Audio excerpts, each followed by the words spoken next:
जय श्री कृष्ण। पंचम अध्याय में नारद जी ने कार्तिक मास के स्नान और पूजन की विधि बताई थी।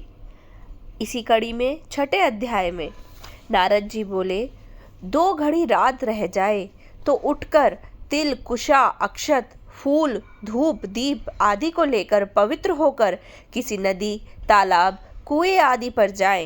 मानव निर्मित नहर आदि की अपेक्षा देवताओं की बनाई हुई नदियों व संगमों में स्नान करने से 10 गुना फल मिलता है। तीर्थ में उसका 2 गुना। विष्णु जी का स्मरण करके स्नान कर तीर्थ व देवता आदि को क्रम से अर्घ देवें। अर्घ का यह मंत्र है, लक्ष्मीपति भगवान को, जलाशयी भगवान को मेरा नमस्कार है।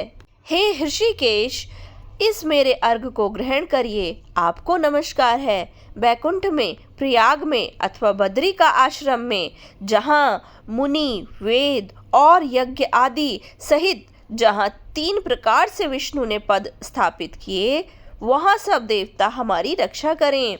हे जनार्दन, हे देवेश्वर, हे दामोदर, आपको नमस्कार कर मैं इस जल में प्रवेश करती हूँ। आपके अनुग्रह से मेरे सब पाप दूर होएं। हे हरे, हे श्री कृष्ण, कार्तिक मास में व्रत धारण करके जो विधि पूर्वक मैं स्नान करूं, सो मेरे अर्घ को आप राधा जी सहित अंगीकार कीजिए।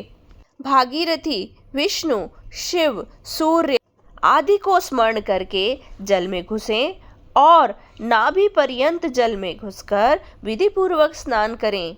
गृहस्थी तिल और आंवले का चूर्ण मलकर स्नान करें। विधवा स्त्री और सन्यासी तुलसी की जड़ की मिट्टी लगाकर स्नान करें। परंतु सप्तमी, अमावस्या, द्वितीया, दशमी और त्रयोदशी इन तिथियों में आंवला और तिल न लगावें। प्रथम शरीर मलकर स्नान करें, फिर यथोचित मंत्र द्वारा स्नान करें।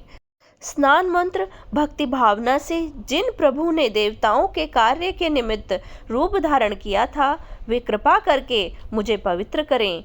विष्णु की आज्ञा से इंद्र सहित सब देवता कार्तिक के व्रत करने वालों की रक्षा करें।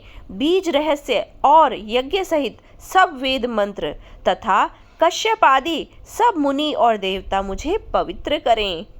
अदिति पतिव्रताएं, यज्ञ सिद्धि, सर्प, त्रिलोकी की औषधि और पर्वत मुझे पवित्र करें। व्रती मनुष्य इस प्रकार स्नान करके हाथ में पवित्रा धारण कर देव, ऋषि और पितरों को तर्पण करें। कार्तिक के महीने में तर्पण में जितने तिल होते हैं, उतने ही वर्ष पितर स्वर्ग में वास करते हैं।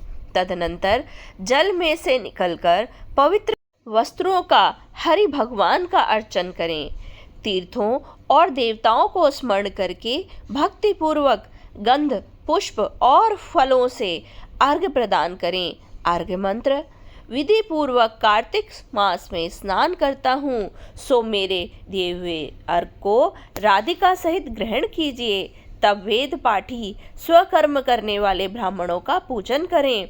ब्राह्मणों के दक्षिण चरण में तीर्थ, मुख में वेद और संपूर्ण अंगों में देवता रहते हैं, अतः उनकी पूजा करने से भगवान की पूजा होती है। पृथ्वी पर ब्राह्मण विष्णु के रूप हैं, इसीलिए अपने कल्याण चाहने वाले कदापि इनका अपमान और विरोध न करें। फिर हरि की प्यारी तुलसी जी की पूजा कर परिक्रमा दें, नमस्कार करें और कहें कि देवताओं ने प्रथम तुम्हें पैदा किया, मुनियों ने तुम्हें पूजा है, सो तुम मेरे कष्टों का हरण करो। भक्ति पूर्वक पूर्वोक्त विधियों को करने वाले नारायण की सालोक्यता को प्राप्त होते हैं। रोग और पातकों का नाशक, उत्तम बुद्धि देने वाले भगवान विष्णु के प्यारे कार्तिक के व्रतों के सिवाय और दूसरे व्रत उत्तम नहीं हैं। इस प्रकार कार्तिक महात्म्य में छठा अध्याय पूर्ण हुआ। जय श्री कृष्ण। इसके अतिरिक्त कार्तिक मास के नियम सप्तम अध्याय में बताए गए हैं, अतः आप हमारे साथ जुड़े रहिए। अगली वीडियो में हम सप्तम अध्याय का पाठ करेंगे। जय श्री कृष्ण।